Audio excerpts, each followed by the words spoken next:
Hey guys, welcome to another Lifestyle of Eden podcast with your host. I'm Nick Tognetti, and today I have a very special guest, Jason Theobald. Jason, thank you for joining me, bro. Yes, sir. Thanks for having me, man. Absolutely. So, just a little introduction I'll give for Jason, and then I want him to give his own. Jason is what not only has he been a very critical mentor for me in the functional space, but Jason is what I really like to call my gateway drug into this space because he's been the one that's opened up many doors for me. Not only did he has he taken me under his wing in so many facets to teach me so many ins and outs and really spend some extra time with me to raise me up with certain cases and knowledge and concepts that I've learned have actually been many from him. But also he is the co-owner of New Ethics, who is my sponsor. And you can pretty much bet your bottom dollar that he was the reason for that and putting in a good word for me. And it's what I consider the number one functional supplement company in the country. That may be a biased statement, but it's my opinion, and I say it pretty strongly. But he is also the co-owner of AVH, which is a nationwide functional clinic with very trained up functional nurse practitioners and so forth. And that is who my practice, Lifestyle of Eden, fully partners with. I've also gone through Jason's Scooby U, which you see right behind him, which is his university for functional nutrition and everything else. So I have nothing but high praises to say about Jason. I'm very excited to have him on here.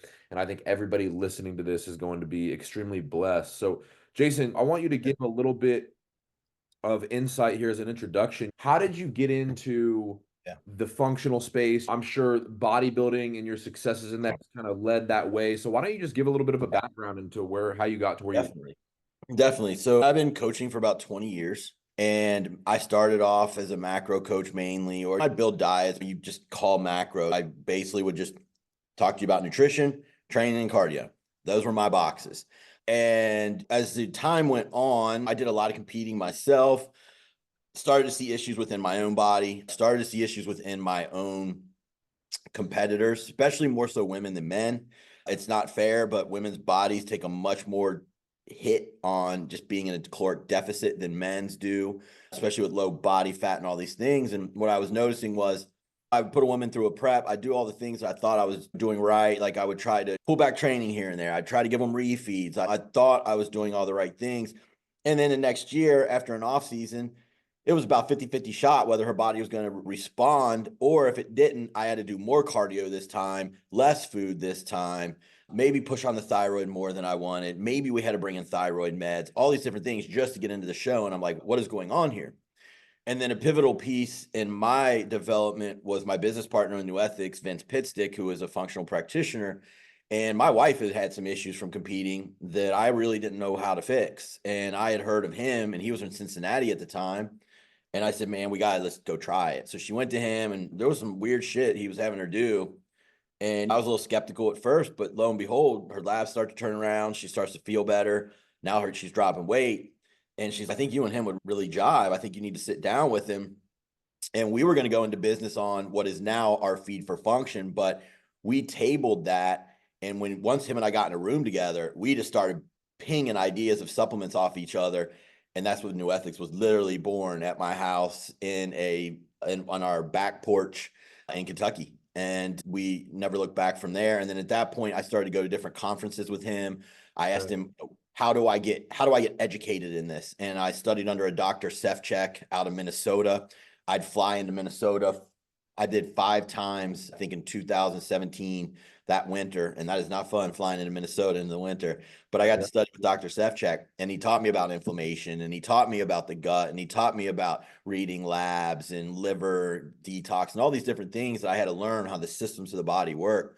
And that whole thing right there was really where my whole thing swung. And then I got my first weight loss resistant case. I got my first amenorrhea case. And then I'm seeing PCOS and I'm not really sure what it is. I'm asking Vince, why is her testosterone high? She's not on it. Oh, bro, that's PCOS. And then I'd go study it. He was one of those mentors to me that he would put me down the path, but he didn't give me the whole path. And so I had to piece things together, but that's how you learn and become a leader yourself rather than just being spoon fed. And so a lot of times when people, even like yourself or anyone hits me up, I said, what do you think? What are you seeing first? And that's because that's the way I was taught. So that's how I got into the space, man. And then things just grew from there. And I'll be honest with you, I'm so thankful I pivoted. The coaching space, especially in bodybuilding, became so saturated. There's so many guys vying for these bodybuilders. And as we know, the other divisions have helped keep that space open. But man, it just became so saturated. And I got into an area where really everyone, I'd say 90% of people are at least somewhat metabolically dysfunctioned. And I could help way more people, but I could still apply this to my bodybuilders and my physique athletes because all the principles still apply. So I was a better coach there.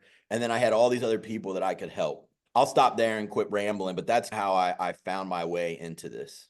To give a little bit of context to the viewers too, when you say bodybuilding, you're not only an IFBB pro, you're actually qualified for the Olympia. Yeah. You really reached some pinnacle levels of the sport of bodybuilding. And so you already, without functional, had and have a major foundation when it comes to nutrition, body transformation, specializing in those things. So all of this was just, I don't know if we'll say icing on the cake or if it ended up actually being the cake, because it really should be the Right. foundations of our nutrition, I think right? it ended up being the cake, to be honest with you. If you look at Yeah. my client roster, I'd say 70% come to me because they have something that their doctors can't figure out. That's no indictment against doctors. We need them, et cetera, but they're just not trained in Right. these issues, unfortunately. Or if they are, they're just taught to give birth control to a PCOS person. And we know that's a Band-Aid.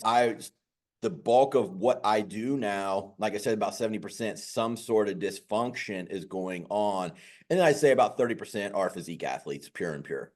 Yeah, no, I like the way you worded about Vince, how really all he, or it was either Vince or the doctor, but both of them taught you like simply concepts and you went Yeah. and studied it out. And that was the way I like all of the mentees that are in my Lifestyle of Being University coaching program. I tell them the same thing. I go, hey, listen, Jason taught me a ton of concepts. And I go, but I took it here and like my protocols, you'll notice they're quite a bit different than the way Jason does things or whatever. And it's not because Jason's wrong. It's just because I studied the crap out of these things. And this was the studies I found in PubMeds and this, that, and the other. And it started working. And I think Well, that, like I say, that's how a mentee becomes a colleague. And so now I'll bounce ideas off of you. You've graduated to colleague because you took it and studied. There's plenty of people who take it and don't study. yeah, They stay in the box, but that's not how you build your knowledge. You have to use your mentors and then push past it because your mentors only have so much knowledge themselves. I'm still learning. So right. to say, oh, well, Jason is the pinnacle of all knowledge wouldn't make sense. So you went and studied, and now I consider you more a colleague than a mentee, and I'll still help you with things, and you'll help me Sure. with things, Oh, and yeah. that's more how it is now. But that's because you went and pushed yourself beyond that. I one of the things that I've been fortunate as well, like I knew I didn't know who the doctor was, but I knew that you had studied pretty deeply under a certain doctor a while back, and that's the way things ended up flowing with Lifestyle of Eden with my practice. Where now Dr. Rajan, he's on my payroll as a consultant for Yep. all these type of cases, and one of the things that I really loved about him too was he's a nephrologist, he's a kidney specialist, and 1 in 7 U.S. adults have chronic kidney disease. And so dealing with all these cases, but it's like you said, even Vic, and this isn't saying anything bad about Vic. People know I praise that dude when it comes to my practice, but Vic has said it on multiple of my podcasts. He says, Nick, the stuff that you're teaching and that me and you talk about, he goes, we didn't learn in medical school. No. And so Dr. Rajan, he'll actually ask me a lot about my protocols when it comes, because he saw my PCOS case reverse and the endometriosis case, which has never been recorded in the history of medical literature, an endometriosis case being reversed. And so when they saw all that on the ultrasound, We do it all the time. We just exactly. don't. That's what I'm saying. So he goes, hey, how did you do this, that, and the other? But at the same time, I'll call him when it comes to my cases for like osteopenia or osteoporosis. Hey, I need some medical insight when it comes to this. And then I'll flip it functionally and do that. You know what I mean? I think the cool thing too that me and you have really had a lot of nerding out over is the fact that we're big on experimenting on ourselves. And Yeah. maybe sometimes to a fault, Yep. but hey, you know what? I would rather take that 10% fault with the 90% wins that come with it, because I just put in the Lifestyle of Eden Facebook group the other day. Hey guys, this was my meal that I was breaking my fast with as I push for autophagy, and I'm testing this and testing that. And I actually had comments on there and saying, it is so encouraging and it makes me feel so safe knowing that you experiment this on yourself before you push it on people. And I'm like, it's got to be experimented on somebody. Every single drug we've used, every prescription, every tool that we've ever had in the history of the medical field at some point was experimented on someone, right? So you've got to do that at some point, and then you get to break new ground and everything else. So I think that's a big part of what we get to do as well, and why we're able to see the successes we have. But with you, Jason, I feel like the last year, it's really been over the course of the last year that we've gotten real close and everything. And over the last year, you've gotten invited to many seminars and retreats or all these different things to be a keynote speaker or whatever it is.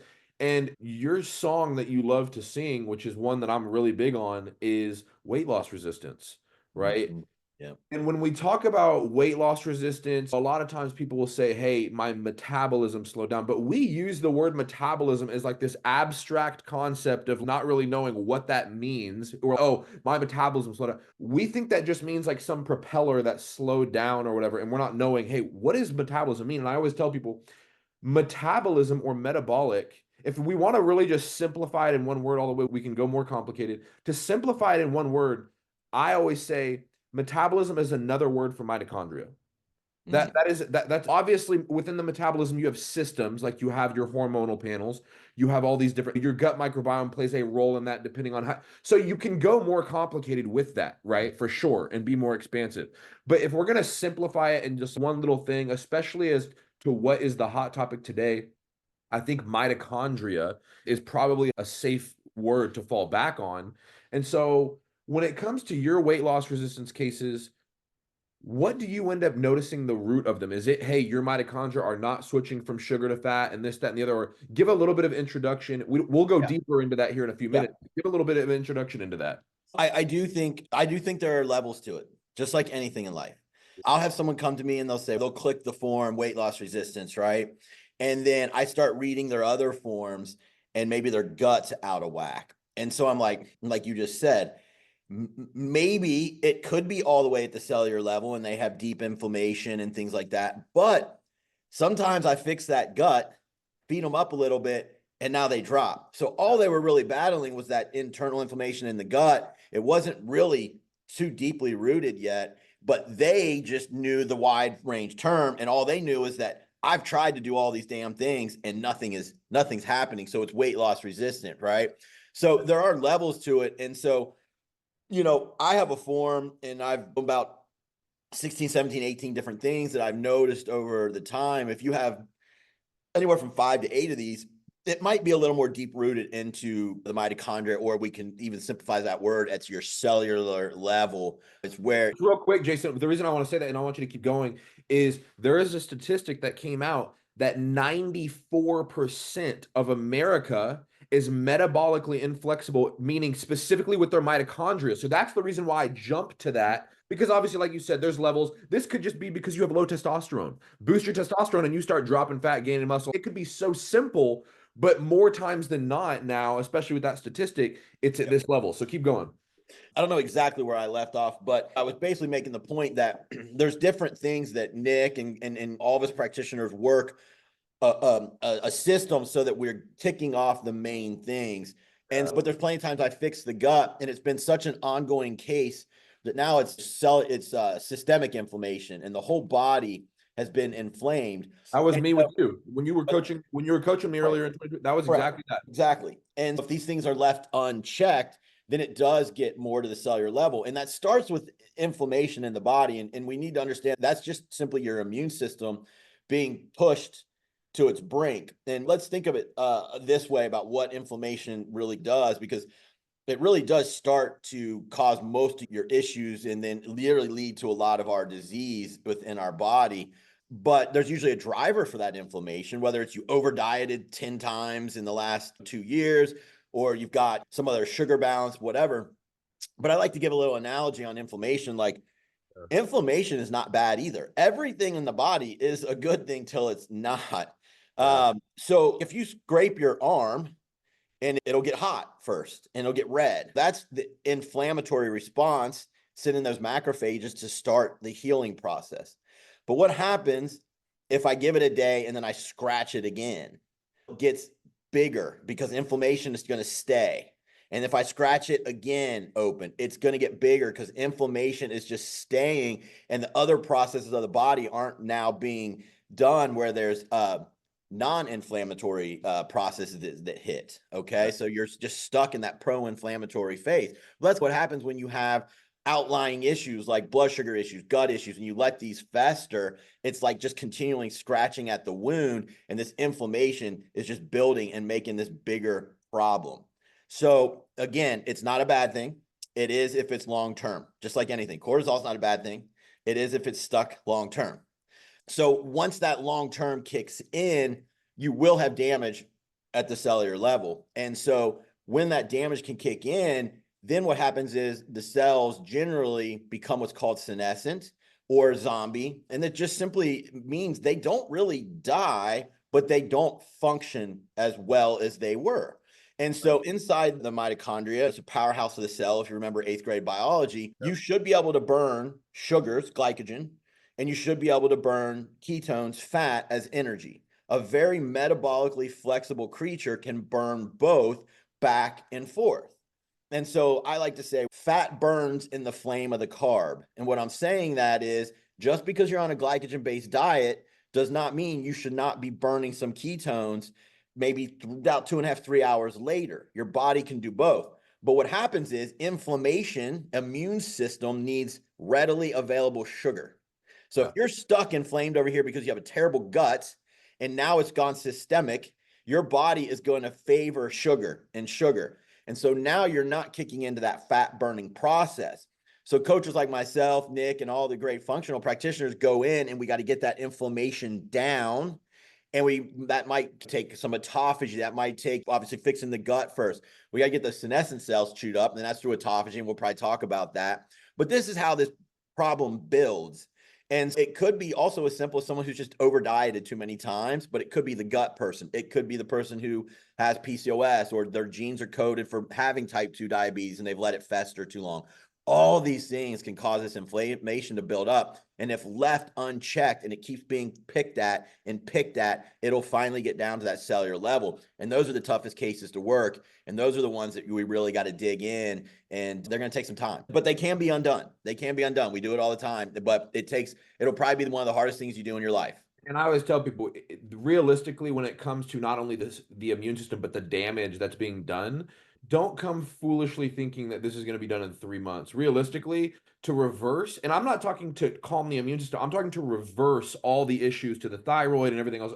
You're talking 12, 18, 24 months of real consistent rejuvenation, you know what I mean, of some of these serious cases. With the immune system, like you said, you start craving sugar. And this is why I tell people, hey, when you're really sick and your immune system goes haywire, it's why you're craving pizza and McDonald's, because your body's needing readily available sugar and fat. But I tell people, do not have the legumes and the brown rices during that time, because those are fibrous foods that your body's not going to be able to extract very quickly. One of the things I learned a while back is when you're sick, don't go eat bad food, because now you're going to actually dampen the immune system with more inflammation. Feed it honey, feed it dates, feed it peanut butter and almond. Give it these quick, accessible sugars and fats, because that's the reality of what you're craving, like you were saying.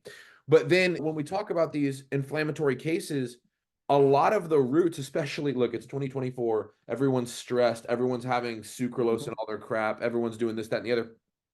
The root of a lot of these chronic inflammations that end up damaging the mitochondria and cause sugar burning and all these different things, a lot of times is the leaky gut and or just the other gut issues, gut dysbiosis, SIBO, all that stuff. So you've got to unravel that first, then the immune system will temper, then you can start going and antioxidants and neutralizing all these things. But one of the things that I found interesting, and then I want to we'll start talking about, okay, how the two ways that we can really start to help this mitochondrial dysfunction. One of them will be a more natural way, and then one of them we'll discuss what is the hot topic, which is the Ozempic, the semaglutides, and all that.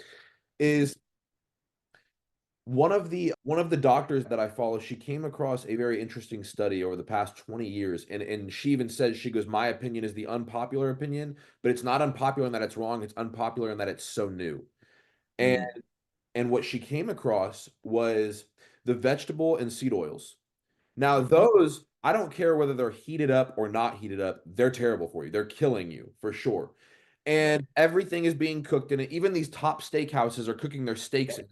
All of it, right? It's all over the place. And what she found was that the molecular makeup of our fatty tissue, which we need this fatty tissue in our body, but the molecular makeup now is actually being changed from regular healthy fatty acids and different things that we'll get from our omega-3s, omega-6s, and omega-9s are actually molecularly being changed to the seed oils and fat oils. And what's happening is when we lose body fat or you go on a weight loss journey or whatever it is, all of these seed oils and pesticides, fungicides, and herbicides, the body can't metabolize it. So what it does is it sits in these fatty tissues in your adipose tissue, and when you lose weight, it releases those. And so the mitochondria have to be the ones to digest that and process that. So what she found was the weight loss resistance wasn't because we are forgetting how to burn fat and it's only going to burn sugar. The mitochondria as a protective mechanism is saying, hey, every time I burn ketones and fat, I'm getting damaged by the crap that's within it. So I'm going to stop burning fat and I'm going to only burn sugar. And it's why people will eat food and then 2 hours later they're tired because they're not switching over to fat for energy and they've actually missed that whole energy store that they're having. So what was interesting was this was confirming for me all the cases I was getting, and I started going, oh, wow, it's the same concept of mitochondria where the key to burning fat in mitochondria is damaging mitochondria, heal mitochondria, damage, heal, damage, heal, damage, heal. The same way in the gym. When you go in the gym, you have to damage and then heal. Micro tear, heal. Micro tear, heal. With the mitochondria, our fat tissue in 2024 is made up of such garbage where in order to lose that, you do have to damage it, but you're going to stop losing it eventually because the mitochondria is going to stop responding. Now you have to go autophagy. Then after we go 4 to 6 weeks autophagy, I can go back to fat burning, which is going to damage it again. And then you heal, damage, heal. And when she started putting all this together on the pages of her book, I go, oh my gosh, this is exactly what I've been thinking, but I have not been able to like put that in that type of package, right? So when it comes to this healing the mitochondria, we're talking about autophagy and we're talking about all these different things. I want to talk about it in two ways. We'll talk the natural way, we'll talk the peptide way and everything else. And so let's start with the peptide way. Before we go there, can I throw something at you? Please. So I think I love that whole theory or even proof if she's tested it out. Yep. But what about the person like myself and you who are very low body fat? Yep. We don't have as much of this adipose tissue holding this damaged stuff. We're more dysfunction because of stress, right? So there's that whole issue too where you can be burning sugar because, and I want your listeners to understand this, my cortisol was always in the 20s and 30s. Okay. I'm only lean because I started lifting when I was 18 and I eat a meticulous diet. If I had let myself go like the natural American with the way I receive stress, I'd be in big trouble. But my point is when that cortisol's up and you're pushing down epinephrine and all these things that go with it, you're hitting glucagon high and it's getting stuck, and that's signaling the liver to constantly dump sugar. Right. And so now your insulin's got to be releasing constantly and you're not clearing these as well over time. And this can get people in trouble too, as being stuck more burning sugar and the inability to burn body fat. So I think with our athletes who are really low body fat, our bodybuilders, our physique enthusiasts, I think they're battling that damage to the mitochondria more than they are your normal American who has 30-40% body fat. So I think there's two of them. I'm not saying that theory's wrong. I'm saying though, for guys like you and me who had dysfunction, I think it's more from our stress and the glucagon signaling, and we got to get our cortisol down, than it is the damage from the pesticides. We just don't have much body fat stores. And then I'm gonna throw that back to you and say, what do you think about that? Do you think I'm right? Do you think I've got I think absolutely right. And here's where I think the two thoughts are married is stress, like you, like Vince, like I teach, there's 3 stressors, right? You have your chemical, your physical, and your mental and emotional. They all go into the same stress bucket and the body responds the same exact way to it, right?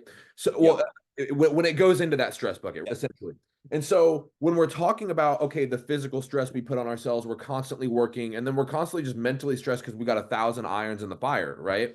Yep. That stress is still causing an oxidative damage to the mitochondria. 100%.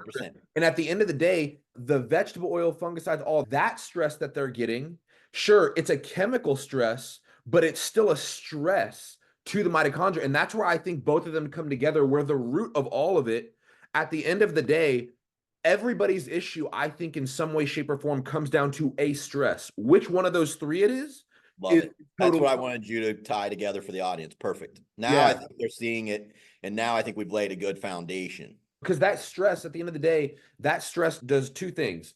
It creates so many free radicals, and it creates an oxidative damage that outbalances the antioxidant ratio. Correct. And boom, that's mitochondrial damage right there. So Right. I think that stress, whichever way it's coming, is the root of all these weight loss resistance cases and this, that, and the other, whether it's the cortisol came from a stress.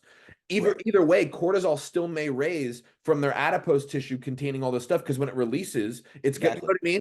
So I think that was a good point that you brought up, is that it's the stress, but which stress is causing it for the Jason and Nick's versus the overweight American or whatever it is. Because when I eat out, most of the time it's sushi, and there's no omega-6s, right? And I certainly don't eat it on a daily basis. Occasionally I go to a restaurant where I can't get around it, but I'm not the standard American. They're getting more of that chemical stress, and they probably have the other stressors too. They have maybe all three, whereas we only, some of the clients I deal with might only have the two, but it doesn't matter. It's so intense that oxidative stress is still putting that damage.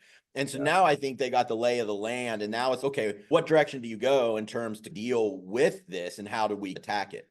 And so I think that's where we go, okay, functional is root cause. Hey, are you stressed because you're in a bad relationship where your boyfriend's beating you every day and stealing? Then you need to get out of that. Like, we're never going to out protocol, the stress that is being implemented. You've got to fix the emotional, and those are tough for coaches because we are not therapists. And so we need a therapist involved. And until you want to deal with that emotional bullshit and get out of that relationship, we're going to be knocking our heads up against the wall, especially to do it the natural route. We can bypass it with one of the things we're going to talk about, but it is a Band-Aid. And once you remove the Band-Aid, you're probably going to go back to where you were, because all that stress is going to build back up. And we'll talk about how you can bypass it. But yeah, so, emotional, chemical, physical.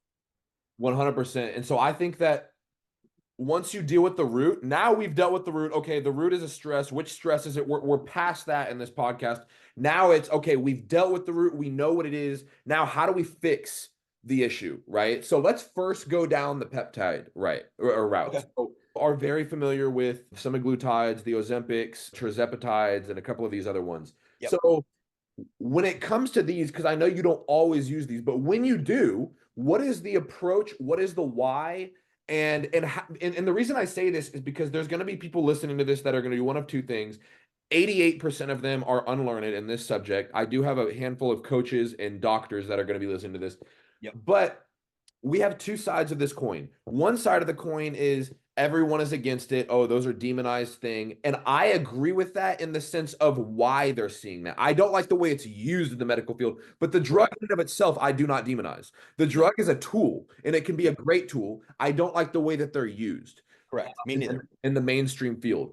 And then you have the other people that are so bought into it that they're pushing it like crazy. They love it, this, that, and the other. So let's bring the marriage between those two and say, okay, this is why it's good. This is how we use it. And at the end of the day, like you said, it's only a Band-Aid. It's not something that you walk out with indefinitely. So explain a little bit of those things, how you utilize them, and how we essentially are utilizing it so that we can fix things and then get you off of it. It is not a long-term protocol. So go ahead. Yeah.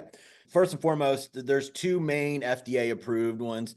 I'm just going to use the generic term, and semaglutide refers to Wegovy. That's what the generic is, but I'm not going to say if you get it compounded, it's the same. I'm just going to simply talk about semaglutide. And then I'm going to simply talk about tirzepatide, which they both have their main drug names when they're from the pharmacies. Okay. Yeah. So the semaglutide is strictly a GLP-1, glucagon-like polypeptide. And it has certain things that it does in the gut and antagonizes in terms of what it does with your glucagon, what it does to your hunger response, certain things. That one is going to come with the most amount of hunger suppression, okay? If you've got a client who is just a bottomless pit, 9 out of 10, they probably don't have Akkermansia, so you really should be running a GI MAC, but because Akkermansia will help you make GLP-1s. And so I find people who are bottomless pits usually have not enough Akkermansia. Interesting. But anyways, So if you have someone's a bottomless pit, maybe that's the great one to choose. If you have someone like me who already doesn't have an amazing appetite and literally has to force to be a bodybuilder, tirzepatide would probably be a better one because it adds the GIP, which is gastrointestinal polypeptide. I think I said that one right. It's a mouthful. And it does a lot of the same things as GLP-1s, but it doesn't seem to have as much of the hunger blunting. So when you're splitting the meds in a dose, it seems that you don't quite get as much hunger blunting. You still lose the food noise. You still don't have the cravings for sugar, but you can eat a little more. And so I tend towards that one because if you don't eat with these things, that's when they get the bad rap. And we'll talk So you're about still getting the GLP concepts of lowering glucagon and 100%. And all of that. We'll get into all You're that. able, but the simple difference is that you're able to continue eating a little bit more amount. Easier to eat on it. And we've got these two tools. Now we've seen them demonized in the media, and that's because what people do is they take them, they don't learn any habits. They come right off a standard American shitty diet and just starve themselves because you aren't going to be hungry, especially on the semaglutide. They eat around 500 calories. They don't train. They sit on their couch. They sit at their work. They haven't done anything to deal with their stress. They haven't done anything to fix mitochondrial health. And they lose a shit ton of muscle. They lose about 40% of your loss is muscle. They did a study on non-trainees at 500 calories. Yep. And so then when you come off the drug, you've learned no new habits and you get fatter because guess what? You lowered your BMR by losing all that muscle. Okay. So they're not doing what we do where it's functional. Where let's first fix the habits. That's then right. The functions. Yeah. And I'll get to that. I just want the audience to understand what these two are so we're not just throwing names around. Remember what we talked about. All of these weight loss resistant issues come from what? A stressor, whether it's chemical, you had a shitty diet, you ate tons of omega-6s, sugars, all these different things, or physical plus mental like myself. I run 4 successful companies, not by myself, but I'm still involved, very busy, plus I'm bodybuilding, doing all the shit to my body. Okay. So at some point, you've got to work the case to get the stress down. But I've had plenty of cases where maybe they can't get rid of their 4 companies. They can't get rid of their 2 kids. They can't get rid of their relationships. So I do my best to work all the functions, heal the gut, get their hormones better. But what happens if they still can't lose? Okay. That inflammation is still there because I can't get the stress down. Now, what these do a beautiful job of, and people don't realize, they just talk about the blunting hunger, but they're deeper than that. They cause you, remember I said when your stress is up, you're constantly throwing out glucagon because of that norepinephrine's up as well. And that tells your liver to what? Dump sugars in, right? So you're constantly have sugars in your bloodstream. What is that? Inflammation. You can't, when glucagon is up, people listen to this, you do not release insulin properly. It is blunted. So you can't clear, right? So I can bypass that while I'm trying to still work your stress. Glucagon like peptide. Exactly. Pulls down the glucagon. And guess what? Now your insulin times beautifully every time you eat. And then guess what? You clear the sugars into the muscle tissue where I need it. And guess what comes down? Inflammation. And then boom, they start dropping like clockwork. Okay. So also because I brought sugars down, insulin doesn't have to keep firing all day. And that is killing your beta cells. And eventually what will happen, your beta cells will give you the middle finger and they'll stop firing. And then you'll see your A1C shoot up. And now guess what? You're a type 2 diabetic. And then you live there long enough. Guess what? Now you got fatty liver disease. And you live there long enough. Guess what? Now you got diabetes and you got high blood pressure and your kidneys fail and you're dead. Yeah. So that's the progression of many Americans in this country. Yeah. So all of this can be reversed. But the thing is, Nick and I and all practitioners who are using them, we work the case first. I make sure you're sleeping. I make sure you're drinking a gallon of water. I teach you to eat a Mediterranean style diet. I teach you to go to the gym and show up for yourself. It's about showing up for you. And many a times when we work these stages, your body starts responding. But if it doesn't, because I can't out-train your bad relationship, I can't out-stress your job, these are very good tools, and we still keep trying to work the case while we're using them. Yeah. And so the goal is to either get you off, and we can talk about how we titrate down as we bring food up, or to get you down to a very small micro dose that is enough, because now you've got all this healthy systems to keep your body from going back to where it was. And then maybe one day when you get out of that job, you get out of that relationship or whatever it is, we can't get over that hump, you can pull that drug out. And this is the difference right here. This is the reason why I say I am not against GLPs. I'm not against peptides. I've used AODs. I've used epimorelin. I've used these peptides, and there's a chance that I may be using some here in the near future. I'm not against them. Right. The thing that, like we both said, we're against is a woman just came into my office the other day at my private gym that I own. She walks in and she says, "Hey, Nick, I need your help with this, that, and the other." And I said, "Tell me what's going on." And she, oh gosh. So she says, "Okay, I was a type 2 diabetic and I went on Ozempic, which is like you said, Mounjaro, Ozempic, semaglutide. It's all GLPs, right? Same thing." She goes on Ozempic and she goes, and my A1C came down to 5.5. And I go, "Oh, awesome. You're no longer a type 2 diabetic." And I said, "You're not even pre-diabetic." And she goes, "Yeah, but the thing is, I came off of it. And right when I came off, my blood sugar went back to type 2 diabetic." And I go, "Because you never fixed any root causes. This is the Exactly. problem. And this is why." And so what happens? The doctor put it right back on it. And I said, "This is why I'm against using them, is in that context, is we're not fixing anything. We're just putting this on you. And not only that are we putting it on you, but your terzepatides and everything, dude, those are expensive drugs." Mm-hmm. That's the stuff that I'm against. So I really love the explanation that you gave. So now let's go into the other side of that where we go, okay, we've put you on this, we've fixed the lifestyle habits, and now guess what? God willing, we want to end up pulling you off of these things. So let's discuss what that titration looks like as we're raising up food and being able to keep food at an X amount and so forth. So go ahead. So first and foremost, I'm a big fan, for those listening who aren't familiar with these, of microdosing to start. So Yep. let's just start with tirzepatide because that's the one I like.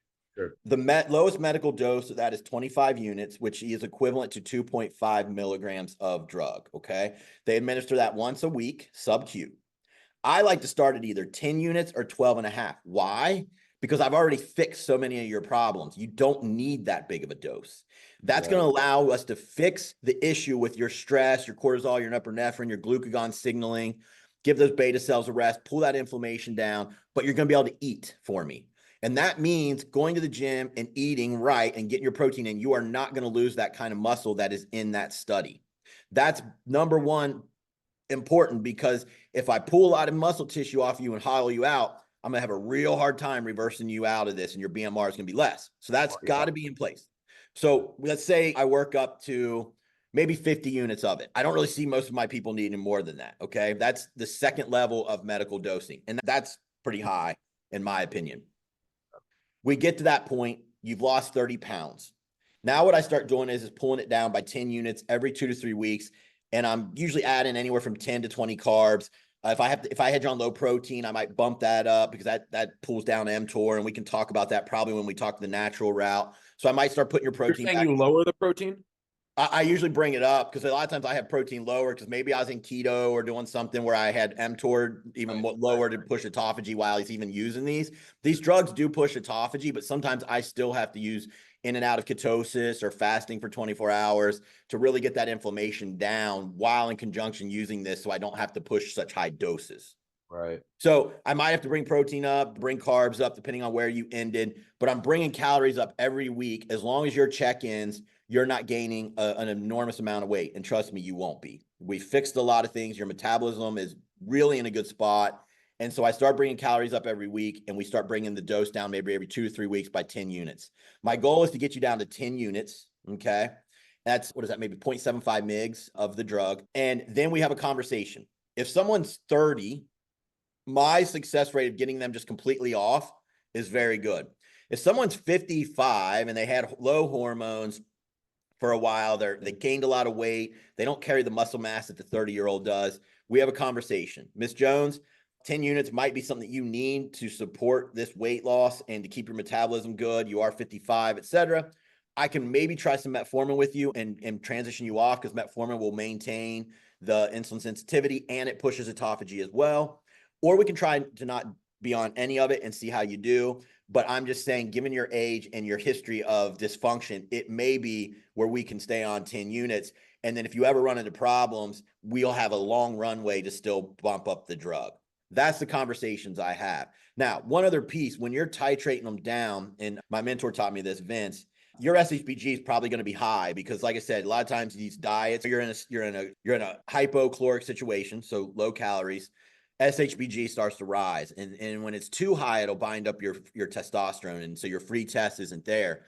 So if you start reversing someone with really bound up testosterone, it's going to be a tough situation to really add more muscle than fat. So we got to get that down. And there's a couple ways. You can use boron. It's not as effective, but it's a natural way to do it, 10 milligrams a day. You can use cardarine, which is a SERM, but it's one of those gray areas. It's legal to buy, and it's like one of those things, but it's not anabolic. So there's no risk of any anabolic side effects, but it brings down SHBG very nicely. And it's also an anti-inflammatory and a neuroprotectant. Or we can use a very low dose of 2.5 mgs of Anavar, which is an anabolic, but at the same time, at that dose, there's really no side effects. It really drops SHBG and puts you in a slight ability to gain muscle. Would you And say so my 2.5? clients Would you say 2.5 male or female? male would be higher, but I usually am doing this with women. I think I've maybe done this twice with men, really. And a lot of my men who are using it for shows are on PEDs anyway, so it's not a situation. But 2.5 will be enough a day for about 8 weeks to drive that SHBG down, put you in a position where, as we're reversing calories, you're actually building way more muscle than putting fat on. So when I get you to the end, you're off the bar, you have a decision to come off this medication, you've got more muscle on you, you're about 2,000 calories, and you're about 30 pounds down. You're in a way better situation. So as long as you continue the lifestyle habits I've taught you, there's really no reason your body should push back into that situation again. That was a lifestyle choices that got you to that point. That's good. No, that's really good. Yeah, the titration aspect, and like we always hear, the big thing that people talk about, oh, they lost all this muscle and this, that, and the other. The context of that study, like you said, they were eating 500 calories and everything. Right. They're not fixing the basic functions. And they're not training. And the biggest thing, which a lot of functional people are discussing, which I'm glad to hear, is they were not micro dosing. Right? That's the big thing too. So no, that's got up to 15 mgs. That's a whopping dose of semaglutide. Or I think it was the top dose of semaglutide. That one starts lower. So I think it was 5 mgs total, but it was the top dose of semaglutide. It was a lot of semaglutide they were using. Absolutely.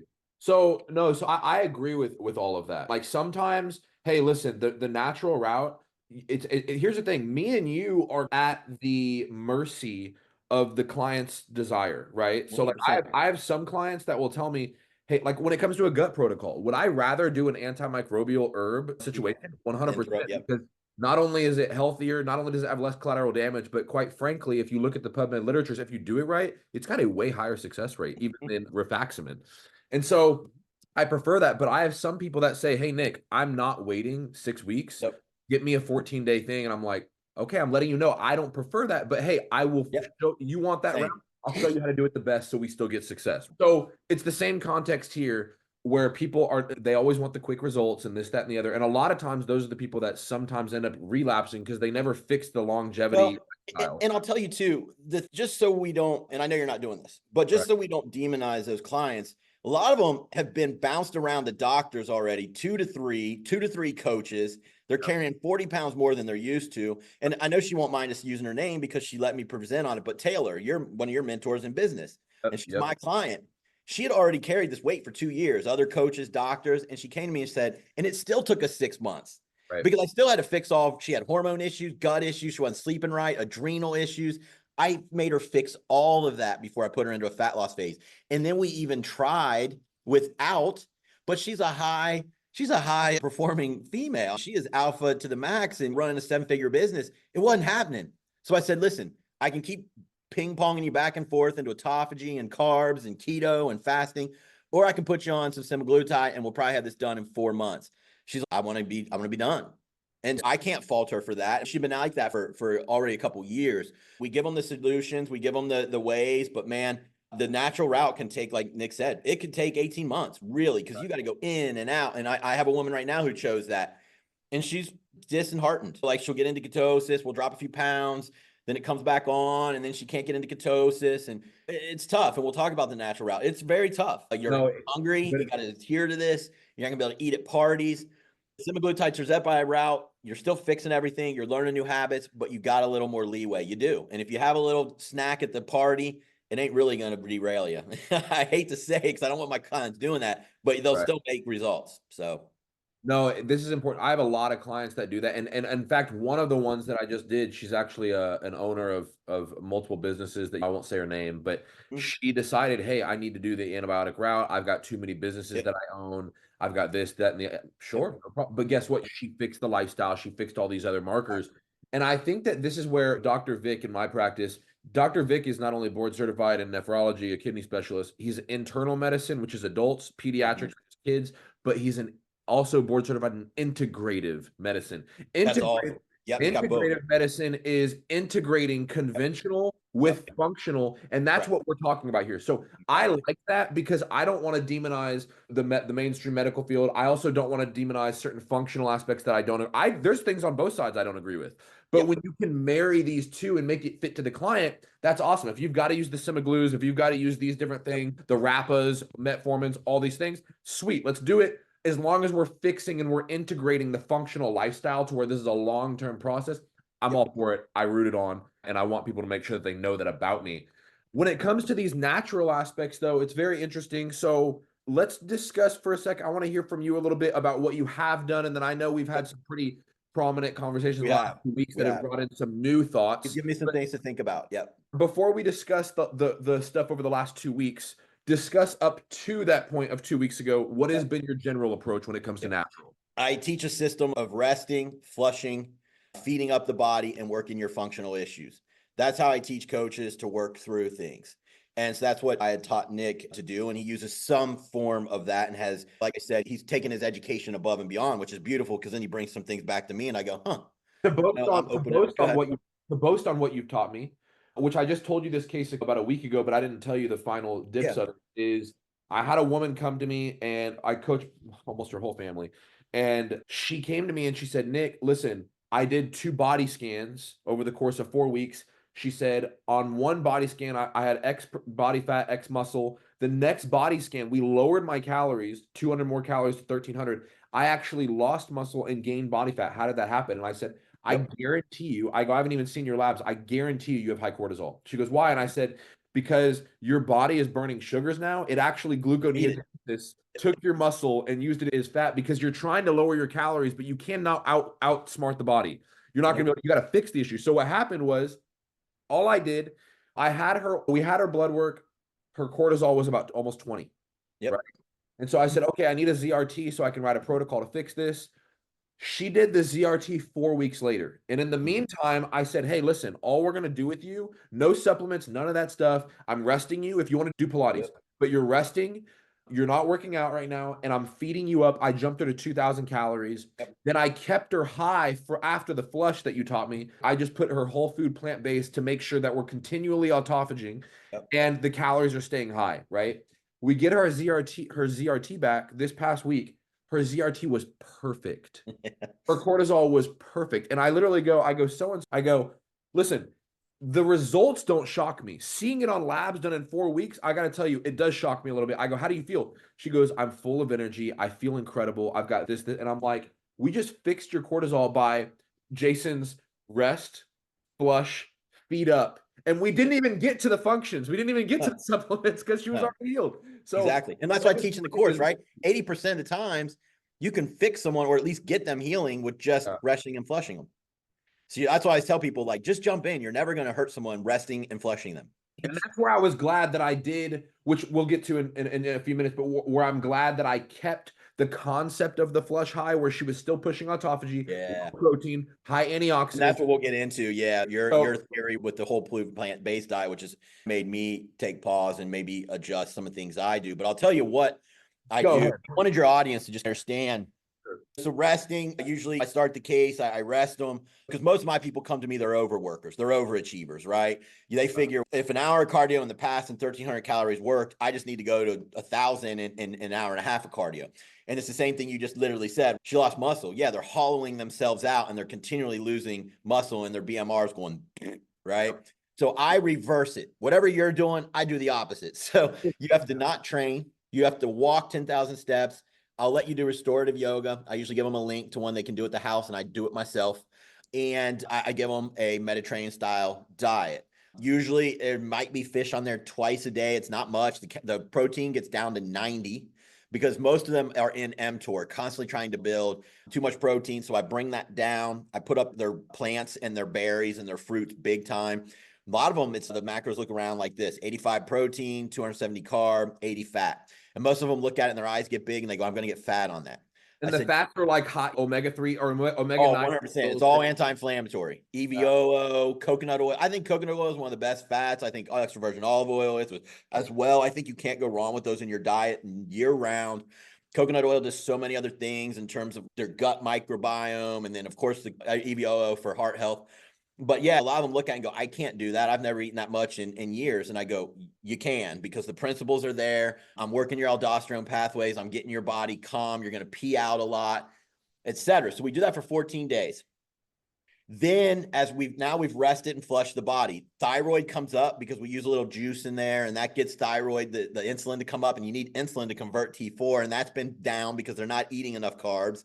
So I get the thyroid crank in already. Hormones start to come. I can't tell you how many women's periods have came back just in flushing them. And so I'm like, oh, you're hired for amenorrhea. You're fixed. Now what do you want to do? But so we rest and flush. And then we come out of that and we feed up. And usually I put protein in. And this is where we can talk about how Nick went whole food plant-based in his theory and why.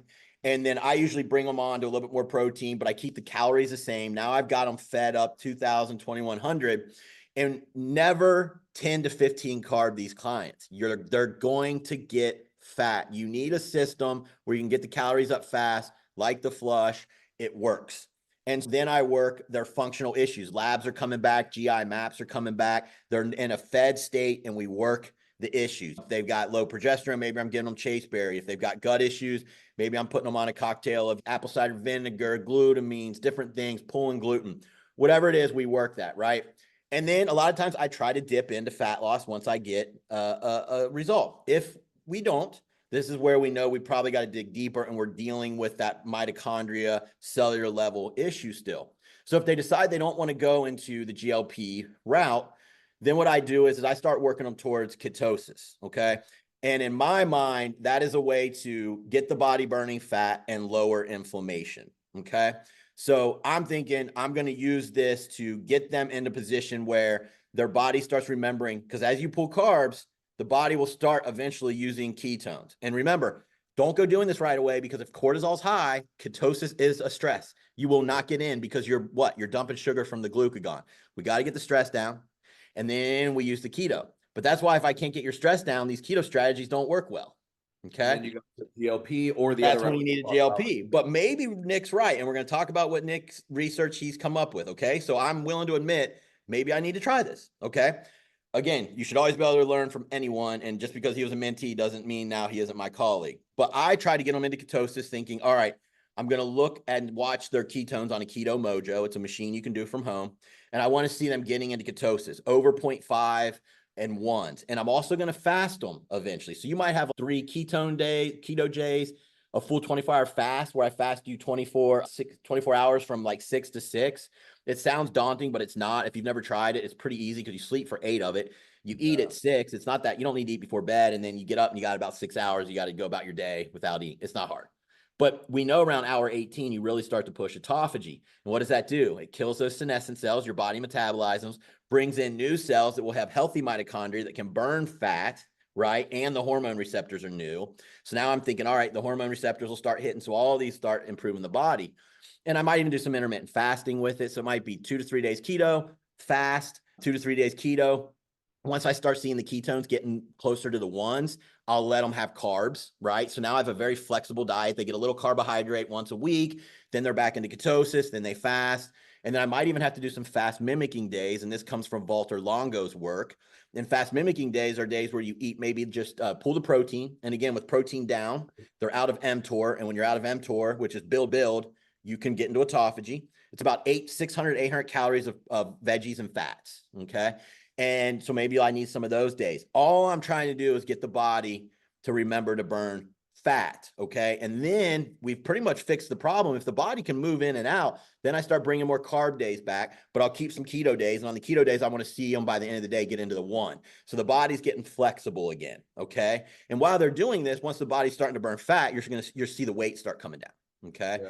And it works very well. But here's the thing, and I'm going to segue back to Nick. Nick hit me up and said, hey, Jay, I don't really know that it's about retraining the body to burn fat. It's more about just being in autophagy. And you can be in autophagy with a whole food plant-based diet because the protein's so low and the protein you eat, lysine is so low, you're out of mTOR. It's an AMPK system diet. So why go keto? You don't have to, and you can keep them on glycogen. It was never the problem.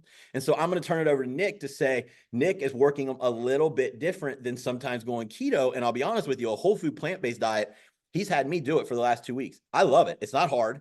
It's way easier than keto. So he might have taken what I taught him and came up with a new way. So I'd rather let him talk about the research and all that because he's the one that brought it to me.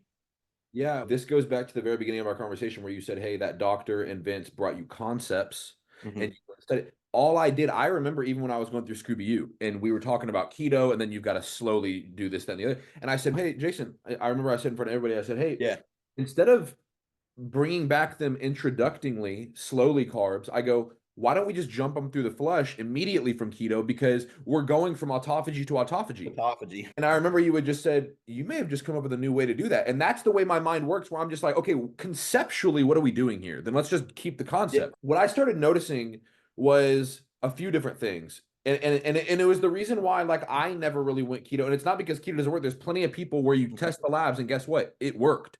So that's not a question for me whether it does work in certain cases or whatever. It was a few different things. It was number one, like you said, if their cortisol's high, you can't keto them. It's too stressful on the body and they're already stressed. I honestly, 8 out of 10 cases that come to me, their cortisol's up. Their cortisol's off. So I can't keto them. So I still have to do another way like I did with this woman I just told you about 10 minutes ago, where it's, okay, I'm still going to push autophagy. I still got to keep the calories high. And I want to make sure that I'm getting the metabolism going. The body's not freaking out thinking that I'm starving it and I'm getting these incredible results. I started thinking, okay, what's going to push autophagy? Why did the flush push autophagy? The flush pushed autophagy because at the end of the day, it was low protein. A whole food plant-based diet is dramatically lower in 4 amino acids, leucine, phenylalanine, and tyrosine, as well as methionine, which those 4 are fully responsible for autophagy or no autophagy. Autophagy or mTOR, which one? Yep. And so I started doing that route to where I was able to keep their calories for a girl at 2,000, a man over 3,000. They're not gaining a single pound. They're staying hungry. The body is able to continually push autophagy through lowering mTOR. But not only that, the thing that I had found when it came to healing the mitochondria, which obviously Dr. Pat Luce, who me and you were both a fan of from 7 Systems Plan, he discusses this in his book, is what do the mitochondria need to heal from the stress? Earlier, we talked about how stress brings free radicals and oxidative damage. What neutralizes free radicals? Only one thing: antioxidants. And when you talk about a keto diet, you're very limited Short in them. on that, right? Not only are you limiting vegetables, which are loaded, but you're totally taking out fruit and stuff. No fruit.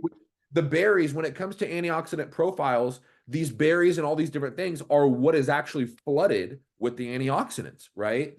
And so I started going, what if I could knock out 2 birds, 1 stone? What if I could not only raise their calories, get them to drop body fat like the flush, raise their metabolism, but also fix mitochondrial function because I'm still pushing autophagy and I'm meeting the antioxidant requirement needed to fix them at that cellular level. And so I started going that route with some of these different cases. And I remember one of my guys, he came to me and he and his wife both came to me, but he had a totally different issue from his wife in that he had a little bit of a belly, but nothing crazy. He still looked great in a t-shirt or a tank top. And he was doing all the right things, working out 6 days a week. He eats the clean diet, the chickens, the rices, all that Cortisol stuff. was storing it. And his blood work was perfect, except for one thing. He was a pre-diabetic. And I remember sitting there and I literally sat back at my desk and I go, what the heck? And I literally scratched my head and I go, what in the world is going on here? I go, he's not like overweight. His whole blood panel is perfect and he does all the right things, but he's a pre-diabetic. And that's where I go, oh my gosh, I think he's cellularly dysfunctional. I think mitochondria is dysfunctional. What I did was I switched him to a whole food plant-based diet, and 2 or 3 hours after he ate, his ketones started going from 0.1 where we started to 0.3s and 0.4s. And then it was that transfer. Metabolic flexibility came back that quick. And this was in 2.5 months. So it's not like we talked about the tirzepatide and all that kind of stuff. It's like, hey, you may need 4 months. This was still super quick. And not only that, I showed you that body transformation where he got shredded in 8 weeks. His body just started burning fat and his obliques got peeled and everything else. We started knocking out all these birds with one stone. So I started going that route and experimenting and going, okay, this is interesting. This is what's going on. But I never considered him a vegan or a whole, and I always stay away from those terms because at the end of the day, I would, yeah, for I sure. don't agree with, oh, I'm a meat eater or I'm a vegan or no, you're on a dietary protocol needed at that moment. So last week I was eating predominantly whole food plant-based. Now this week with you, I'm eating a lot more fish. I wasn't a vegan last week and not this week. It's, hey, that was the dietary protocol needed for that moment. Just like if you go keto with somebody, hey, you're not a keto or carnivore eater. No, that's the protocol needed for those 2 weeks, right? So I started implementing this where I go, okay, we're pushing autophagy, we're cleaning out those things, but then guess what? I'm switching him back to a more fish Mediterranean diet so that I can start to bring down carbs a little bit and I can start to drop body fat. But I know this is that once I drop body fat more, guess what happens? Mitochondria gets damaged. So then what do? I flush him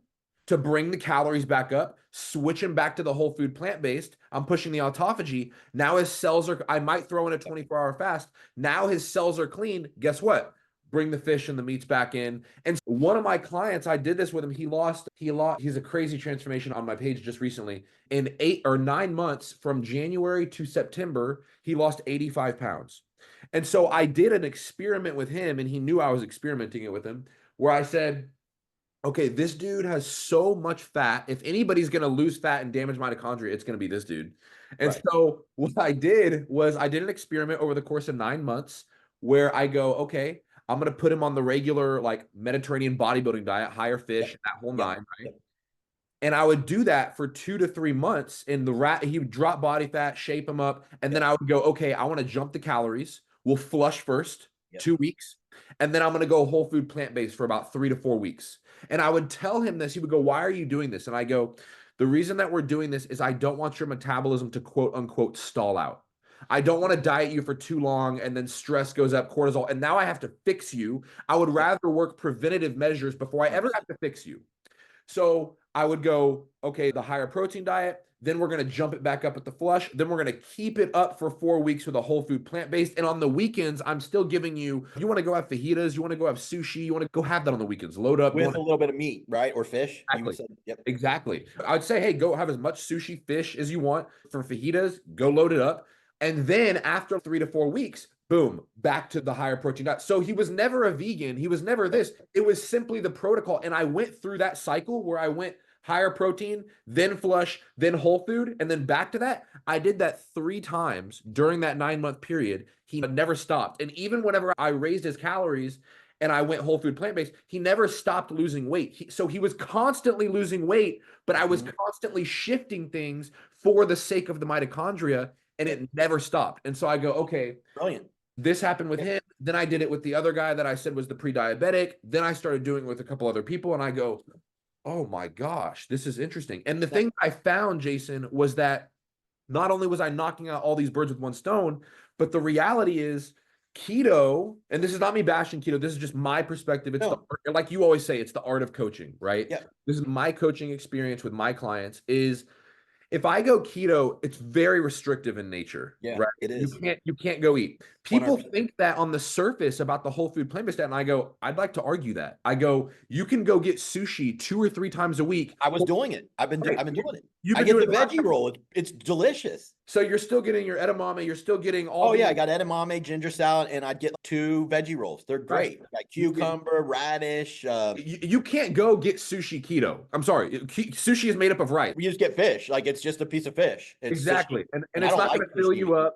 It's not going to all those things. Not only that, it's restrictive in the sense that anywhere else you go, you can't. But if I'm doing whole food plant-based just for that time period, saying, hey, you can still travel or whatever, guess what? You can go anywhere in the airport, get a massive cut up fruit bowl, eat that fruit meal. Okay. You can go to poke places all over the place and you're getting rice, you're getting edamame, you're getting vegetables, you're getting avocado, you're getting all these different things. You can still go eat sushi. You can still go to your favorite Mexican place. Like the first couple of weeks that I was working with this pre-diabetic case, I would tell them to go get fajitas, Yeah. But he had to use corn tortillas, no dairy. He could use black beans, and I had him Yep. get the veggie fajitas. So he's still getting these massive tacos, but just Yep. with no meat.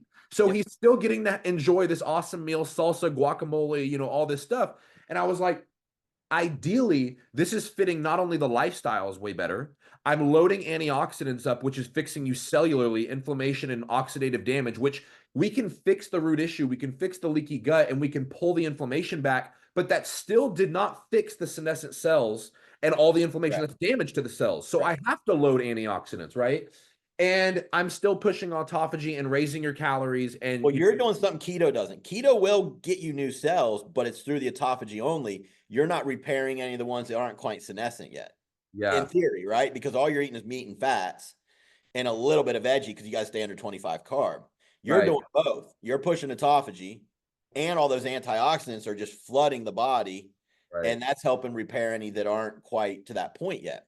So you're getting, now my question to you is, when you had him on whole food plant-based, just for your listeners, was he still dropping or should he expect his weight to stall until he gets back to the fish-based, more bodybuilder type plan? The one that was pre-diabetic, he got down to 149 and then for about 8 weeks never really lost another pound because he was already peeled and he was just transforming the body. So he did lose on it. Oh yeah. He started at like 165 and lost like 15 pounds. So I just want your audience to hear that like you'll still make progress on it. Absolutely. My fear as a bodybuilder was that I'm going to lose a lot of muscle, and I'm not training at the moment for some things that I'm doing with myself. And I did this for fully 14 days. Now I know that's not a long time, but the scale didn't like budge and I definitely looked a little tighter. Yeah. So I'm not as fearful anymore that you're going to lose muscle on this. And I had my protein set at about 140 and I was getting it from beans and our Metapure. And I felt fine. And actually, because my carbs were around 400, I felt pretty muscularly full for a guy who isn't going to the gym. Those out there in the audience who argue like me, maybe 3 or 4 years ago, you're going to lose a ton of muscle. Again, I know it was only a small time, but I wasn't training at all. And I just wasn't seeing that. Yeah. So I think this can be something that Nick is really onto something here. And it makes a whole lot of sense. I haven't tested it in practice yet, but I'm going to. Here's what I'll say, just for the sake of being able to balance that, is long-term, somebody like as big as you, Jason, if you stayed at that protein, long-term, may you lose a little bit of strength and muscle? Yes. And I'll say that personally from experience. Like me, whenever you've seen my pictures, I was planning to go pro in 2017. I was much bigger then. Whenever I did this, over time, which I'm talking like over the course of 3 or 4 years, because I used to be a full-time vegan. Now I'm not. Yeah. But I did for sure start losing muscle. No doubt about it. But here's the thing. That's why I say is that you don't have to live on it, but we're utilizing it as a tool with different things. And one of the things that I did notice was whenever so in 2016, I competed for Mr. Texas. In 2017, I was going to compete again. And I had the same coach, David Schachterly, who was a major mentor and pivotal figure in my life. And I remember when we started that contest prep in 2017, I couldn't drop. He was doing the same stuff. I couldn't drop. And I was doing everything to a T. So I told him, I said, hey, let me take this under my wing for 4 weeks. Let me try something. That was the first time I ever went whole food plant-based, was in 2017. And you started? I still have the pictures on my Facebook. I got freaking peeled in 4 weeks. Peeled to the freaking bone. My glutes. I literally have the pictures in Colorado, 2017, October of 2017. It was, literally, we're in October. It was 7 years ago this month. I still have the pictures. My glutes were striated in 4 weeks. And so I think what happened is it started pushing an autophagy that I needed. I think I had so much stress and cellular inflammation that we didn't really know back then. Nope. And not only that, throughout this process, I jumped off testosterone. Within 6 months, my testosterone doubled twice. It doubled, and then it doubled again. And it was because of the autophagy. I didn't know this at the time, but now knowing what I know, I go, oh, crap, that was why. Cells had better hormone receptors. And my Leydig cells in my testicles started being able to uptake cholesterol better and produce androgens. And so I think that if you're trying to really build muscle as a bodybuilder and stuff, long-term, do you need it? Not the way to go long-term. But it needs to be something that we implement for different things like this, especially for our cases or like you. And because here's the thing, when I would go on it, you're eating such high carb that your muscle bellies are staying radically full, but you have no saturated fat sitting in the system. So they're burning up to where you're getting leaner, which is what you experienced over that 14-day period. Yep. You're Yeah, I took some pictures and put it online.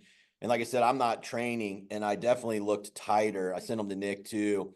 Also, now again, I can't attribute it all to this, but I'm going to tell you my labs. Yep. And people who have followed me know these are beautiful for me. My A1C was a 4.9. I've never seen it under 5.2. And I did 14 days of whole food plant-based diet before these labs. My fasted insulin was a 4.9. The last time I took it, it was 6. The time before that, it was 16. Wow. My glucose was 86 that morning. The last lab I took was 111. Wow. My CRP was 0.15 non-detectable. It's that low. My thyroid was a 2.7 prior. It was a 3.1 on these labs. Oh, was it really? I didn't even. Yeah. Okay. And then Wow. I had almost had Hashi's. I had 32 on my TPO, and this time it was 15. And what was your cortisol before? It was 15 this time. It was 23 last test. So it was perfect. 10 to 15 is where My labs have never looked better. Yeah. Yeah. So that's actually now again, I've been doing the right things, right? I did a diet, I did a show, but I would have suspected it's only been 6 weeks since I've been off stage. I would have expected to see liver issues. My cholesterol was all good except for my HDL, and that's always a problem for me. I'm going to get another C score soon. But even that came up, but it's just my HDL is just genetically not great. But I suspected to see some dysfunction somewhere, being only 6 weeks post bodybuilding show, and yes, PEDs were involved. But my labs were just beautiful. Now, again, I had continued to eat good off stage. I'm a pro. I'm not someone who eats shitty and goes, but 14 days on that, I got to imagine it did some good work, because I've never seen my labs look like that in my life. And I wasn't on tirzepatide at the time. Not only that, let's talk about just for a minute, what we did know that was involved with that regimen was your blood glucose on the Keto Mojo. From 200 to 100. Yeah, dude. So that Keto Mojo doesn't work for me. And I'm going to be honest with you. I think it's a great machine, but I was talking to Alex Kickle, who's helping me too. He's a very smart guy. So smart that either some people think he's a quack, but I think he's one of the most intelligent guys I know. But he's so far out there that you either love him or don't. But I think he's brilliant. And he's my guy that I bounce these ideas off of, because he's very intelligent. And then I was talking to Nick about the whole food plant-based diet. And he said that some people, because of their blood viscosity or whatever genetic differences, don't do well on at-home glucometers. When I left that morning, it was 107, and I drove 50 minutes, sat in traffic to get to my lab, and it was 86. So I guess the take home there is not all those monitors are good for everyone. Now, my wife will take it, and hers will say 87, and she'll drive there, and it'll be around 85, 89. But they don't work well for me, which is unfortunate. So sometimes you just got to go get your labs. So Nick and I thought we had a major sugar issue, and we really didn't. I saw one that said 200 post-eating about an hour. So we were like, wow, Jay, you're really fucked up. And then we go and get it, and my A1C equals about an 88 average. I wish we would have had the blood work to really test that in theory before 2 or 3 weeks ago or whatever. Your blood work now, we had it after a couple of weeks doing this regimen or whatever. I really do wish we would have had it back then to see, man, was there genuinely serious damage going on? You know what I mean? That we'll never know, but at least we have all the other labs, and we've got some pictures, and we've got some different things. So for me, like I said, I always tell people, and this is what I told you that one day. I said, hey, I wouldn't say to clients or on social media, hey, I'm doing a vegan diet or this, that, because you're not. It's a protocol that you're just doing in that moment before you switch to another. Just like you're not going to go, hey, I'm a fish eater today. No, you're not. That's just fish is in your diet. You know what I mean? No, I think it's awesome. And I think that this is very informative for everybody to see, hey, listen, there's 7 ways to skin a cat, but you've got to see which way is best for the client, what's more affordable, what's their life like, and really the depths of complication that it takes to really fix up these clients. Because a lot of people are just like, oh, you know what, let me add more time to the treadmill and this, that, and the other. It's like, no, you're probably making your matters worse. You're making it worse. You're making it worse. If you're dipping in, listen, if you're doing the shit that always worked for you and you're not getting a damn result after 4 weeks, you've got some issues going on. Yeah, it doesn't mean push harder. And if you do push a little harder and you still get nothing, you're definitely dysfunction. So don't take yourself down to 800 calories and 3 hours of cardio, which I see a lot of these coaches doing to these athletes.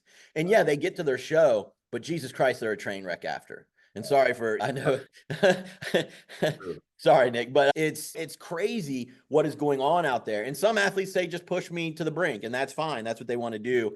But knowing what I know, it's very hard for me to do that to my competitors. I try to fix things before we get there, so that type of bullshit doesn't have to happen. Yeah. Man, Jason, this has been really awesome, dude. I thank you so much. I think that this is going to be a massive, eye-opening blessing for everybody that listens. So thank you so much for joining me today. Yeah, no problem, man. Thanks for having me. It's been a fun conversation. I think it will be very helpful for coaches and people that are just going through this to give them a little bit more understanding of what's going on. And if they are with a coach that's only looking at just diet and training and cardio and you're having these problems, it's not you. There's something else going on there. And I'm gonna put Jason's Instagram and his Scooby website and everything else in the show notes, guys. So make sure you check those out as well. And if you need Jason, hit him up on Instagram, follow him. Yeah. He and his team, he's got many assistant coaches underneath him. They're always posting great content. Get connected with AVH, the functional clinic, and most definitely get connected with New Ethics. This is the supplements that I use, that I endorse for myself and my clients, and I don't do that lightly. There you go. So check out his stuff. If you need help with any of these things, obviously you've got your Jasons, you've got your me's, you've got some other people and different things, but give him a follow. You're going to love what he's doing, what he's producing. You're going to love all the apps and the entrepreneurial mindset that he's got just flowing out continually. So stay tuned for the next episode, guys. Can I plug one thing? Please. So if you're a coach out there and you're wondering where you can learn more about this, and maybe you're new and it's tough to slap down $1,000 to $1,500 on education, which I do have a course that Nick took, and that's about what it costs. I do offer a low entry Scooby U cohort, and it's on the Mighty app, and it's $50 a month. I literally will answer daily through Loom your issues with your clients to at least push you in the right direction. Yes, I can't solve it for you in one Loom, but I can get you in the direction where you can go study and listen to these types of podcasts and then learn and then apply it. It's 50 a month. And then I do put one training in there per week. Like I just did one on using the Keto Mojo. I've done some on GLPs. And then I just did one on why metabolized cortisol is actually the most important marker. And that's why I favor Dutch for adrenal issues. If that's something that would help you, you can DM me. It's in my story right now, the link, but that comes and goes. You can just DM me and say, hey, give me the link for the cohort. And I got 90 coaches strong in there who answer questions daily, plus I do. So you'll get some support there in the functional issues and at least get you in the right direction. Yeah, and I'm in that as well. Yep. And like Jason and I have said, I did Scooby U part one. It was freaking awesome. And if you're somebody who is just going to learn, but that's it, all you're going to do is just go in there for whatever, you may not get a ton from it. But if you're going to be somebody like me who is like, no, I want to dig this thing out, I want to take these concepts. I'm telling you right now, Jason opens doors of knowledge. That's why I say for me, he was the gateway drug. He was the gateway drug to all the harder and more things that I could get, but I wouldn't have gotten if he didn't introduce these concepts to me Yep. and really teach me along the ropes and everything. So I highly recommend 10 out of 10 Scooby Thank U. you, brother. Really awesome course. And I think I even wrote an You endorsement. did. Yeah, for sure. So yeah, guys, go check that out. Check out all things Jason, all things New Ethics, all things AVH, and all things Scooby. Phenomenal resource to have, and always really once a mentor to me, always a mentor. Glad to be considered a colleague and everything else, but he is a continual learning curve for me 100% of the time. So guys, stay tuned. God willing, I want to have Jason on again. We might do some thyroid ones maybe next time or something like that, as that's a hot topic. Anytime. Yeah, but stay tuned, guys, for the next episode. If you have any questions, please feel free to reach out, lifestyleofeden@gmail.com. And I would love to hear any insights that you got or learned from this podcast. All right, guys, have a good one. Thank you. See you guys.